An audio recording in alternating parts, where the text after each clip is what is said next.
Hello and welcome to this special video interview. I'm Andy Falmer, General Manager of JPCL and Paint Square, and I'm pleased to be here today with Ken Rossi, President of HoldTight, as we talk about their vision for the future. Ken, thanks for joining me today. Well, thanks, Andy. I appreciate the opportunity. Look forward to our visit.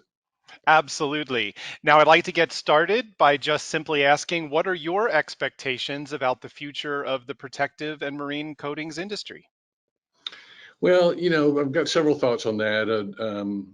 There is, the coatings industry is a rather mature industry, and so if you go to MBA schools, they'll tell you about mature industries and what has to happen for those to continue to grow. And what we see for the growth of the coatings industry is a continuation with a good growth opportunity, mostly because of what we've experienced over the last 2 years with the pandemic. That's built up a lot of pent up demand. Actually, I was at a meeting last night, and there's talk about still projects that are yet to come out because of pandemic, which then caused other issues that have been discussed in the past with supply chain and things like that. So we're very optimistic, and it's not just here in the U.S., it's worldwide. We're people are waking up, and so they're realizing they need to look for new opportunities, and so we're getting a lot of people reaching out to us wanting to work with us, which has been very nice. Absolutely. Those recent challenges with the pandemic have certainly been, well documented and discussed quite a bit recently. Um, what are some of those opportunities that you see coming from those situations? Well, we've tried to be almost counterintuitive, but hyper productive with really taking the time since we had it, especially during pandemic, and then continuing that up in response or after supposedly an end of the pandemic. I'm not quite sure about that, but we have been really very focused on relationships and making sure that our relationships within the industry, whether they be end user or most importantly for us, our distributors are healthy, and that we are working with them to create partnerships with these distributors that are going to be mutually beneficial, and also to learn how to share more information with each other. That can be tricky, and you have to be careful, but there are ways to share information that can be productive for both sides. And so that's one of the big things, is just relationships, and making sure that we are taking care of the people that take care of us. And so that's one of the big takeaways from this, these last few years. And I think also learning how to be creative and learning how to take advantage of what could be a negative situation and turn it into a positive. And we've seen that done with different types of marketing and ways to reach our customer base, whether it be digitally or with advertising, marketing campaigns. And then one of the biggest things that we've actually been working on over the last few years, and it kind of culminated within the pandemic, was testing, and to make sure that what we say about our product can be verified with testing. Absolutely. With those relationships, how would you say that things might have changed recently and may continue to change in the future with regards to the way that you communicate, interact with your distributors and with your customers?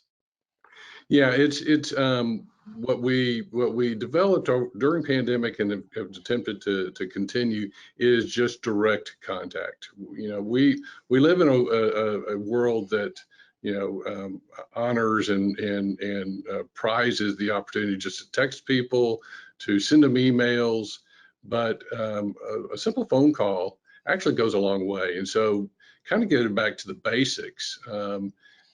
Has been beneficial to us, just to have conversations, and it's also been nice to be able to travel again. And so that's opened up opportunities to just really get face to face. So, that's probably the biggest way that we found to improve those relationships. Very good. Shifting gears a little bit, I know that you touched a little bit on this, but what would you say is the outlook for future growth for your company? We're very optimistic. This year is right now is we're experiencing very nice growth over last year and the year before. We feel like we're approaching pre-pandemic levels. Um, and we feel like that based on actually uh, new relationships that have come as a result of the pandemic worldwide, that we could even exceed in the next year or two. So I'm very hopeful. I just feel like that there is, even though, like I said, this is a mature industry, the corrosion protection is a very mature industry. There are still opportunities to distinguish yourself and to create the need for products. And I think that's one thing in our particular world.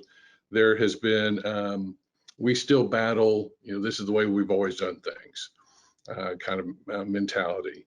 And so with through marketing and personal contact and training of our distributors, we're finding that we're able to influence that mentality and help people understand that in our particular little marketplace, that cleanliness of steel is just as important as profile. And so if you're going to clean steel, we provide a solution for that, and increasing the acceptance of that requirement has to happen on all levels, whether it be from engineering to the coating manufacturers to the owners, and then the contractors, that they are all going to benefit by having cleaner steel.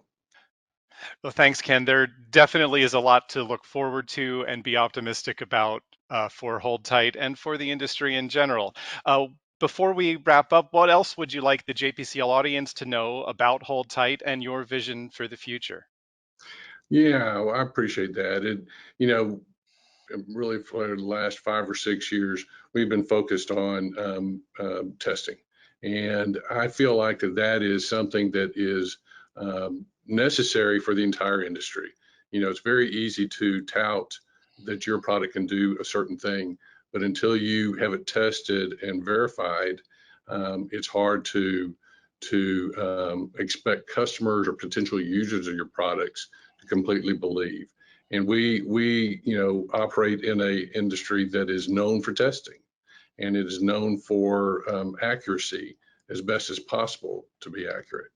So, our focus has been to test and retest, and then to publish. And we've been publishing reports on our testing just to let our customer base, our distributor base, know that everything that we say about our product is verifiable and is true. And I feel like that is something that needs to occur throughout the industry, even more so. I feel like that is something that is people have gotten a little bit lazy with, because again, we're a mature industry, and I think that should be picked up and really magnified. And I think if that's done, I think people are going to see the results of that. I think it's money worth spending, and that's what we feel like that we have done with our products and our brand, to make sure that we are completely honest and know what's going on with our products. Well said. Well, thank you so much, Ken. That wraps up this edition of our Vision for the Future video series. Thanks to Ken Rossi and Hold Tight for sharing your thoughts with us today. You can find more about them at holdtight.com. For JPCL and Paint Square, I'm Andy Fulmer. See you next time.